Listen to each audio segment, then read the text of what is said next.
Mackenzie Johnston with Cattle News Central, bringing you your October 29th cattle industry headlines.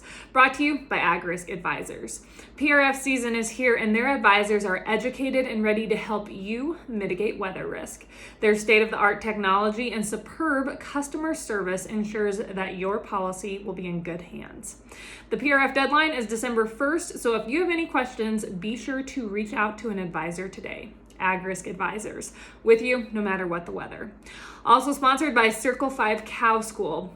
They host remote classes every week all throughout the Midwest so you can learn to preg check your own cows. To view their schedule, head on over to circle5cowschool.com or go ahead and just give them a follow on Facebook. Meeting Place has reported that on Tuesday, Marfrig Global Foods announced that the company earned a net profit of $300.9 million in the third quarter, up 149% compared to last year during the same time frame. Marfrig, which is the parent company of U.S. meatpacker National Beef, one of the big four, reported that its total revenue rose 40.4% to $4.2 billion. Both the company's North and South American operations posted record revenue. North American operations posted revenue of $3.2 billion, up 43.2% year over year. South American operations revenue increased by 44.1% to $1.24 billion. It's fair to say that they're doing okay. The higher average sales prices in all markets and sales volume growth contributed to a solid third quarter performance, according to Marfrig. WNAX recently sat down with Bullard, RCALF's CEO, to talk about the cattle contract library that was introduced last week. I did report on the Cattle Contract Library Act that last week when it came out. However, I felt the need to touch on this story again, just to have a little bit more discussion about all the factors that play into this situation.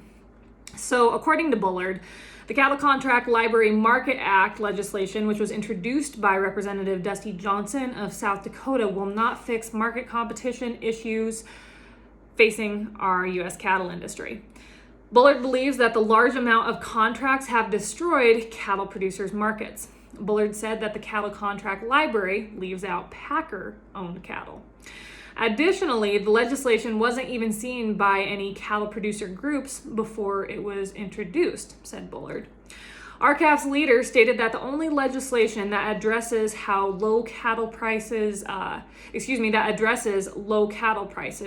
is Chuck Grassley's 5014 bill. WNAX asked Bullard about all the legislation that has been introduced and if that will make it difficult for the cattle industry to come together and get on the same page. Bullard replied by saying that there is no way that the cattle industry is ever going to be on the same page. So this last week, I had the opportunity to talk to an individual who had a hand in making this bill reality.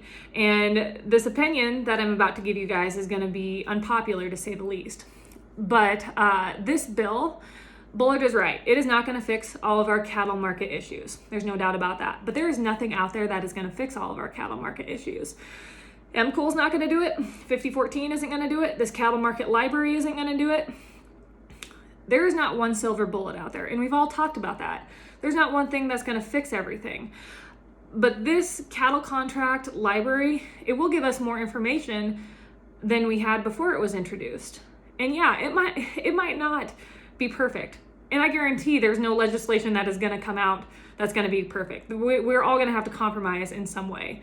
But what this bill does is it is a small movement within our industry to get some leverage back to producers by giving us a little bit more information. Again, This bill was not introduced to replace with 5014. When this bill was introduced, the folks behind it knew that it wasn't going to solve all of our problems. However, there has been so much talk in our industry about these sweetheart deals that are under the table and how producers need more information, because AMAs, they have taken over our fed cattle market. And that's what this bill is supposed to do. It is a little movement within our industry to get us on the right track, maybe point us down the right road. And I think we need to get on board with it. Every little bit of information, extra information that might give us a little bit more leverage, I believe is good for the industry. 11 News has reported that yesterday, Australia announced that it will not be cutting methane emissions by 30% by the end of the decade. Back in September, both the US and Europe pledged to the 30% methane reduction target by 2030. According to the Minister of Industry, Energy and Emissions Reduction, Angus Taylor, the only way that Australia would be able to achieve that target would be to reduce numbers of cattle and sheep. Half of Australia's annual methane emissions comes from the ag sector. So Taylor explained that there is no affordable, practical, and large-scale method to reduce methane emissions other than culling herd sizes. He went on to say that activists behind the push to cut methane emissions in Australia are just wanting to destroy the beef industry. To drive the point home, Deputy Prime Minister Barnaby Joyce said that the only way that his country could achieve the 30% reduction goal would be to go and grab a shotgun and start shooting cattle, because otherwise it is completely unachievable. But Meat and Livestock Australia, a Sydney-based producer-owned company that provides marketing, research, and development services for cattle, sheep, and goat farmers, claims that the Australian red meat industry has been pursuing its own net zero target by 2030. The company's website says that by 2030, Australian beef, lamb, and goat production, including feedlots and meat processing, will make no net release of greenhouse gas emissions into the atmosphere. Australia does have a plan as a whole to reduce emissions by 26 to 28% below 2005 levels by 2030. But this goal has received a fair amount of criticism as it is the weakest in the developed world. But maybe it's the most realistic. So here in the United States, we plan to cut emissions by 50 to 52% below 2005 levels by 2030.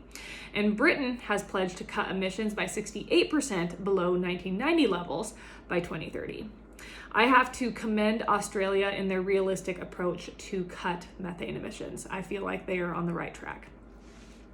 And finally, to round out your week with a bit of a funny story, TMZ has reported that PETA has come out urging Major League Baseball to stop using the term bullpen to describe the place where pitchers warm up. I know, it's ridiculous. In a news release put out on Thursday, PETA claimed that the term bullpen is insensitive to cows.